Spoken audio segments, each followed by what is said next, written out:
Today we're going to talk about something that nobody's talking about with this Israel-Iran stuff. I mean, we're getting caught up in this nuclear weapon, non-nuclear weapon. Should we take them out? This and that. But there's something that nobody's talking about, and it's just far too interesting to ignore it. So here we go.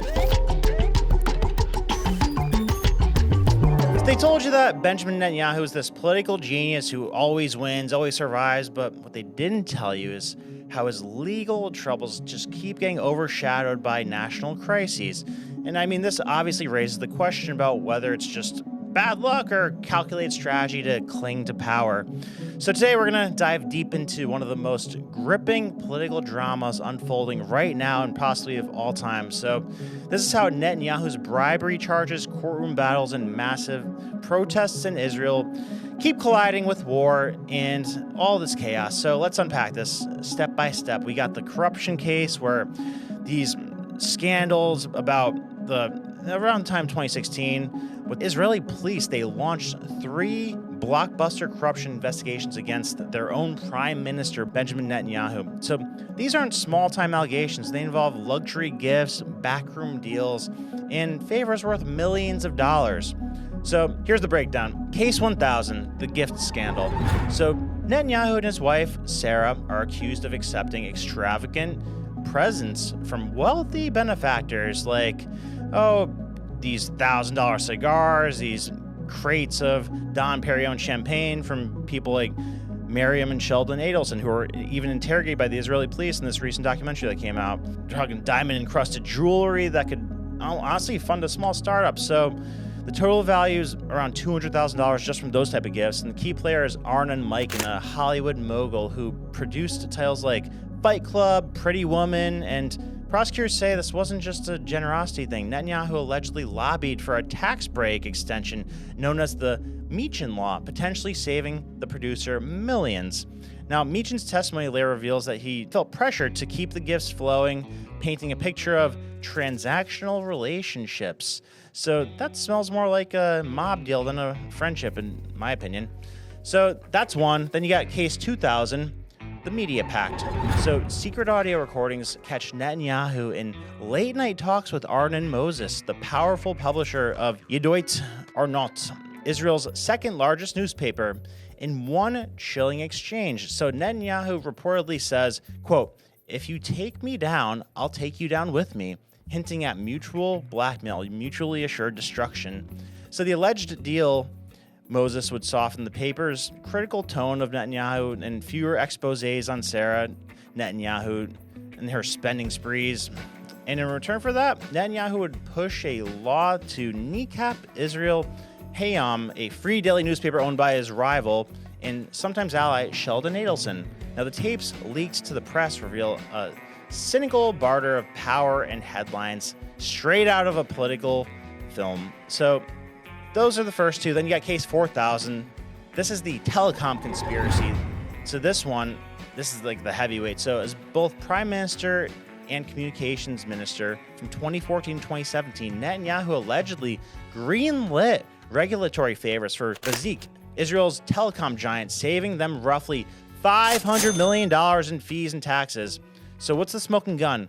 Bezik's news site, Walla, turned into Netanyahu's personal propaganda outlet, burying stories about his scandals and running glowing pieces about his leadership. Now, emails uncovered by the police show Walla editors receiving direct orders from Netanyahu's aides, things saying like, quote, "kill this story," or "push Bibi's speech." The charges, being bribery and fraud and breach of trust, paint a damning portrait of a leader weaponizing his office for personal gain. So by 2018, after months of grilling witnesses and stifling evidence, police recommend prosecution. So on November 21st, 2019, Attorney General Avigdor Mendelblit drops the hammer. Netanyahu is indicted on 3 cases. Most leaders might bow under the weight of this, but not Bibi. He doubles down, blending legal stonewalling with political wizardry. So here's some of his political maneuvers. He starts stalling the inevitable.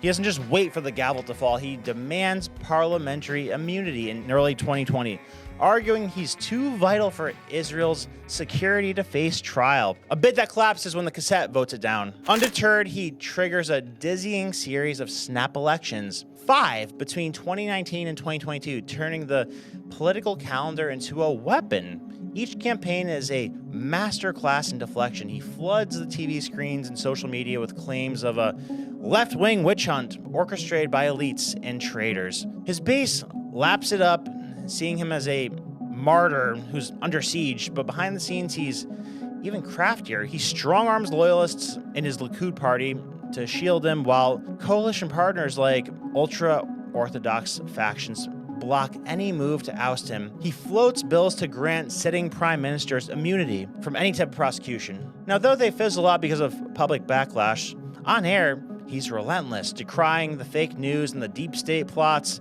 positioning himself as Israel's lone defender against enemies abroad, being Iran and Hamas. And within the courts and the media, it's a high-stakes gamble, and it works. So the trial drags on, public attention splinters, and he holds on to his premiership. But then in 2023, these judicial reforms and national divide start to take place. So the trial finally gains traction, witnesses take the stand, evidence piles up. Netanyahu's concerned. He pivots to a bold counterattack, the judicial reforms backed by his coalition of ultra-Orthodox and far-right parties. He unveils a plan to overhaul the Israeli legal system. So he wants to cripple the Supreme Court and strip its ability to nix the laws that violate Israel's quasi-constitutional basic laws. So he wants to stack the bench, let politicians handpick judges, sideline the independent judicial selection committee. He wants to override rulings allowing the cassette to reinstate the laws struck down by the courts with 61 votes in the next 120-seat parliament. So this would be like giving Congress the ability to overrule the Supreme Court. And they warn that it could gut checks and balances, letting the government run roughshod over rights and laws. So legal experts like Professor Amici Cohen argue it risks turning Israel into a hollowed-out democracy where the power trumps accountability. When this happened, the public erupted. Starting in January 2023, protests swell into the biggest in Israel's 75-year history. Every Saturday night, Tel Aviv Kaplan Street transforms into a sea of blue and white flags with crowds chanting, "Democracy or rebellion." So the demonstrators consisted of the young, the old, the Orthodox, the unorthodox. They block highways like the Ayalton, snaring traffic for miles, and at Ben Gurion's airport, flights were delayed, piled up as workers strike. Elite military units like the Air Force and 69th Squadron threatened to skip reserve duty, which is a seismic shock to Israel's defense backbone. So even tech CEOs whose firms drive 15% of Israel's GDP joined the fray, warning of a brain drain if the reform passes. In one striking moment, protesters project "Save Our Democracy" onto a cassette building. So it's a symbol of defiance, and heavyweights are sounding the alarm. Former Mossad chief Tamir Pardo calls it the death knell of Israel democracy. Former Shin Bet head Nadav Argnon warns of a civil war if the reforms proceed. Now, by July, the cassette passes a piece of the package, curtailing the court's reasonableness doctrine, igniting even fiercer unrests. So Netanyahu pauses some reforms in March after Defense Minister Yoav Gallant breaks ranks to oppose them. But the standoff lingers, splitting his coalition and shaking Israel to its core. And then October 7th happens. Hamas shatters the status quo like a thunderbolt. On October 7th, 2023, Hamas unleashes a brutal assault from Gaza. Rockets rain down, gunmen storm the border towns, killing over 1,200 Israelis and abducting hundreds.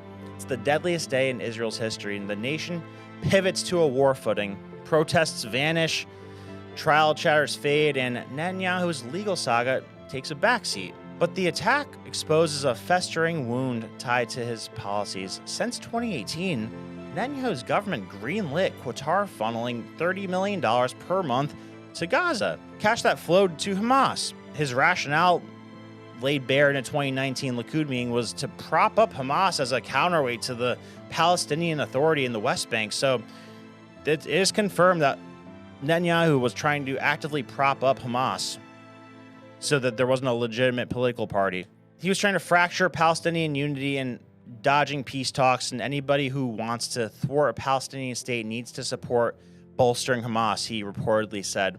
Now, critics are howling that this money meant for humanitarian aid funded the tunnels, rockets, and paragliders used for October 7th. Former IDF chief Gadi Ikensnop calls it a, quote, strategic defense disaster, accusing Netanyahu of playing with fire. Opposition leader Yair Lapid labels it blood money that cost us our children. Netanyahu defends it as a way to stabilize Gaza and to avoid a humanitarian collapse, but the fallout fuels demands for accountability. Now, in 2024, Netanyahu's trial resumes and new storms come about. So, as the Gaza war ebbs and flows in 2024, the trial roars back, and prosecutors summon over 300 witnesses, former aides to Netanyahu, tycoons, journalists. Now, a star turn comes as the Ilan Yusuf, ex-CEO of Walla, who testifies that Netanyahu's inner circle sent daily edits, quote, bury the story, bury this corruption story, or run Bibi's photo bigger. Now, another bombshell was a leaked text from Netanyahu's son, Yair, allegedly pressuring a media exec. The defense fires back, claiming it's all hearsay and political revenge with no direct proof Netanyahu ordered bribes. Now, fresh scandals continue to pile on. The Qatar funding morphs into something called Qatar Gate, with lawmakers demanding a probe into whether Netanyahu's gamut armed Hamas or not. Internationally, the International Criminal Court, ICC, looms as its 2021 investigation into alleged war crimes in the territories inch closer to the action. So, though no charges land in December 2024, Netanyahu takes the stand, and he's steely, he's defiant, and says this is a witch hunt by a biased elite. He declares framing himself as a patriot under attack. His fate and Israel's is hanging in the balance, and the pattern of chaos as a lifeline continues. Now step back and look at the timeline. Indictment drops. Elections multiply. 2020, trial kicks off. COVID freezes it. 2023, trial heats up, judicial chaos, then the protests erupt, and then Hamas strikes, ending the protests. Every time the law closes in on Netanyahu, a crisis seems to occur. Pandemics, wars, you name it. So is this a coincidence, or is he a genius? There's not an existing dossier or something that proves that Netanyahu engineers these disruptions, but the rhythm is uncanny. Now, ex-Likud ally Gideon Sara says, quote, Bibi doesn't create the crisis, but he knows how to ride them, end quote. Vider dubs him the, quote, Houdini of Jerusalem, always slipping the noose. So the stakes, Israel's democratic soul. This isn't just a personal saga. It's a stress test for Israel's democracy. The judicial reforms threaten to tilt power towards the executive, weakening courts as a bulwark. Now, protests signal a public desperate to protect that balance. Polls from the Israel Democracy Institute in 2023 showed 63% of Israelis see judicial independence as essential. Yet, Netanyahu's survival tactics chip away at trust. The same survey finds only 28% trust the government. Former Justice Minister Aviet Shaked warns, quote, we're dancing on the edge of autocracy, end quote. Globally, Israel's shine starts to dim. U.S. leaders like Senator Chuck Schumer voice grave concern over democratic erosion, while the European Union diplomats mutter about liberal drift. Now at home, fears mount at a neutered judiciary could greenlight future abuses, say curbing free speech, rigging elections. And legal scholar Dafana Baruch Yerez cautions democracy isn't immortal, it dies by inches. Can Netanyahu outlast it? History bets yes. He's ruled for 16 of the last 28 years, weathering scandals that would bury most. Yet his brand as Israel's shield against Iran, Hamas, Hezbollah still resonates, especially with older voters and the right-wing faithful. Interesting fun fact, I believe because of how many political parties there are in Israel, Netanyahu regularly gets under 30% of the total vote in these elections. So it's not like he's liked or voted for or supported by more than half the country, not by a long shot. But the young grounds are shifting. People who are younger Israelis are fed up with the stagnation. They're eyeing leaders like Naftali Bennett or Benny Gantz. A 2024 Channel 12 poll shows 58% want him gone, if convicted, though 40% would stick by him. A new flare-up like Iran's nuclear push could hand him another reprieve or finally snap his streak. Bottom line, Netanyahu's story is a cautionary tale. Sometimes when the leader bends a crisis to his will, the system bends too. Sometimes past breaking. Now, Israel's not alone. Think like Hungary, Brazil, the U.S., where strongmen test democratic guardrails. Now, the trial rolls on, the nation simmers, and the ending's unwritten. And now, just when things were starting to heat up again in early 2025, when he was being cross-examined for the first time ever, a prime minister was being cross-examined in the history of Israel. This year, 2025, that was happening. This starts on June 3rd. He's being cross-examined, and then 2 weeks later, we have to attack Iran. Iran is a month away from having a nuclear weapon, and, he's using all the emotional levers, like, we're not going to let Iran wipe us off the face of the earth. They're about to have nuclear weapons. They cannot have it. We won't let it happen. If not stopped, Iran could produce a nuclear weapon in a very short time. It could be a year. It could be within a few months. They have the wherewithal, the stored up, preserved knowledge to make a bomb very quickly if they wanted to do it. Iran is so dangerous. Weeks away from having the fissile material for an entire arsenal of nuclear bombs. They're very close. They're 6 months away from being about 90% of having the enriched uranium for an atom bomb. Iran is gearing up to produce 25 bombs, atomic bombs a year, 250 bombs in a decade. Ladies and gentlemen, time is running out. Iran will be capable of producing alone, without importing anything, nuclear bombs within 3 to 5 years. See, the problem is that, again, this correlates with a time where the legal system is closing in on them. And we have Tulsi Gabbard saying that Iran hasn't developed nuclear weapons since 2003. They haven't worked on them since 2003. The IC continues to assess that Iran is not building a nuclear weapon, and Supreme Leader Khamenei has not authorized the nuclear weapons program that he suspended in 2003. And the intel gathered and examined by the UN is primarily from Mossad. So let me be clear. I think the world would be a better place if this Iran regime gets toppled. I've always thought that. I think that the mullahs are terrible people. I think that the Middle East would be a safer, more stable place if they were gone. I wish Reza Pahlavi would be the next leader of Iran. I don't know if he wants to. I think the people want him. All the Iranian people I speak to definitely want that. I feel like it's a nation held captive right now, and it definitely is a big threat to Israel. And I think this situation could end well if it's swift, if we don't have boots on the ground. The worst case scenario is if it is a long, dragged out situation that requires boots on the ground from Israel and, God forbid, the United States, because, we spent a lot of lives and a lot of money on the last Middle East crisis that was dragged out. But I cannot help but think that the vast majority of Netanyahu's foreign policy over the last 5 years has been pretty closely correlated with his legal troubles, because it just seems that every time the legal walls are closing in on him, a crisis erupts. Imagine for a second, is it impossible that October 7th was allowed to happen?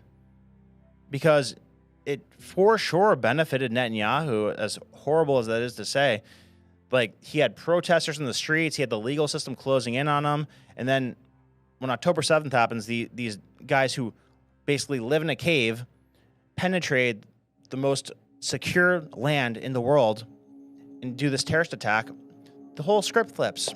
Nobody's talking about Netanyahu's legal trouble anymore. Protesters aren't protesting anymore. They're urging him, we have to get revenge. We have to get revenge. We have to take out Hamas, who he has been basically funding for the past several years. So I don't know. I think that's a little bit weird. A lot of people come out with this, Israel this and Israel that type of stuff. No, I'm not saying that. I'm saying the people of Israel are factually upset with Netanyahu, and Netanyahu might be using these crises to his advantage at the expense of the people of Israel. So that's not a good situation. I think if you're from Israel, you should be quite pissed off with Netanyahu. And then right now, he's apparently fast-tracking this Iran situation where we just have to go on the offensive against Iran. And I just think it's very interesting that, again, it's right when the legal system is closing in on him. So this is something they're not speaking about in the news, and I think it's just worth talking about. I think it's very much worth talking about. If you watch the documentary called The BB Files, even Sheldon and Marian Adelson say pretty not so good things about Netanyahu. And we're going to be following this story closely.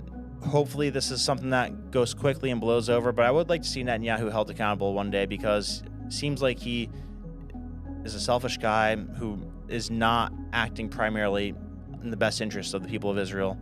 So if you want to know more about that, if you want to track this with me, if you want to be part of the research effort to put episodes like this together in the future, I have this amazing group of people in the VT Circle community, and it's called VT Research, the VT Research Circle, where we are like a mastermind of people who are researching these topics, doing deep dives, and orchestrating and building out the content for the Valuetainment Network. My channel, Unusual Suspects, PvD Podcast. I'm the head of research, so I try my best to find things that nobody else is talking about and set the narrative instead of reacting to the narrative, because what's the point of just being part of an echo chamber? I see no value in that. Like, this is a oversaturated market right now where there's a million people talking about the same thing. I'd rather talk about the thing nobody's talking about, the angle that nobody's talking about, and set the narrative instead of reacting to the narrative. So if you're interested in being part of that community, scan this QR code right here, click the link below. It's all over the place. You won't have a hard time finding it.